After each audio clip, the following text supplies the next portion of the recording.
গলায় দড়ি দিয়ে মরা ছাড়ার রাস্তা নিয়ে আমাদের এখানে ভুসির দোকানে বহু টাকা দেনা, এক একজনের 10 লাখ 20 লাখ করে টাকা বাকি আছে। আমাদের কুরবানির কথাটা তুলে দিচ্ছেন, আমরা এটা মানতে পারছি না। এর কারণে আমাদের হয়তো মরা ছাড়া আর কোনো উপায় নেই। তখন আমরা কি করবো? শুভেন্দু অধিকারী জবাব দাও, তুমি জবাব দাও। আমরা এর জবাব চাই তোমার কাছে। আমাদের স্বামীরা কি করে খাবে, কি করবে?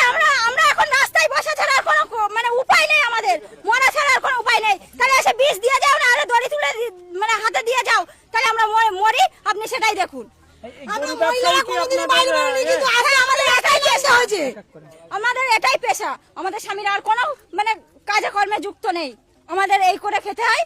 আমাদের মানে সংসারও চলে, ওদেরকেও আমরা খাওয়াই। এখন আর খাওয়াতে পারছি না, উনি পারলে আমাদের গরুগুলো এসে নিয়ে যান। মুসলিমরা গরু কিনছে না, রেগে আছেন নাকি মুসলিমদের উপর? না, আমাদের কোনো রাগারাগি নেই। মুসলিমরা আমাদের গরু কিনছে না ওনার জন্য, শুভেন্দু অধিকারীর জন্য। উনি মানে মুসলিমরা ভয় পেয়ে গেছে, উনি যেভাবে আইনটা বের করেছে, প্রশাসনের ভয় দেখাচ্ছে যে 6 মাসের জেল আবার জরিমানা।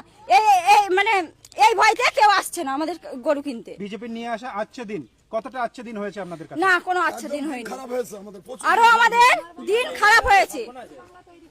আমাদের সোনার বাংলা গড়ার থেকে মৃত্যুর বাংলা তৈরি করে দিয়েছেন উনি। হিন্দু মুসলিমের ভেতরে একটা দ্বন্দ্ব বাজিয়ে দেওয়ার চেষ্টা হচ্ছে, এটা আমরা মানতে পারছি না। এই আইন আমরা মানবো না, মানছি না। আমাদের কুরবানির গরু বিক্রি করে দিতেই হবে, আর নাহলে আমরা গলায় দড়ি দিয়ে মরা ছাড়ার রাস্তা নিয়ে আমাদের এখানে ভুসির দোকানে বহু টাকা দেনা, এক একজনের 10 লাখ 20 লাখ করে টাকা বাকি আছে।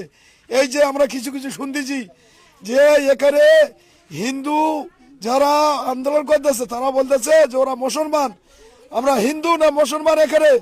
এখানে মন্দির রয়েছে, দরকার মন্দিরে আপনারা দেখান, মন্দিরটা দেখান, আপনারা চলুন আমাদের সঙ্গে, মন্দির দেখান। এখানে হিন্দুরা বাস করতেছে না, মুসলমান বাস করতেছে, এখানে দেখান।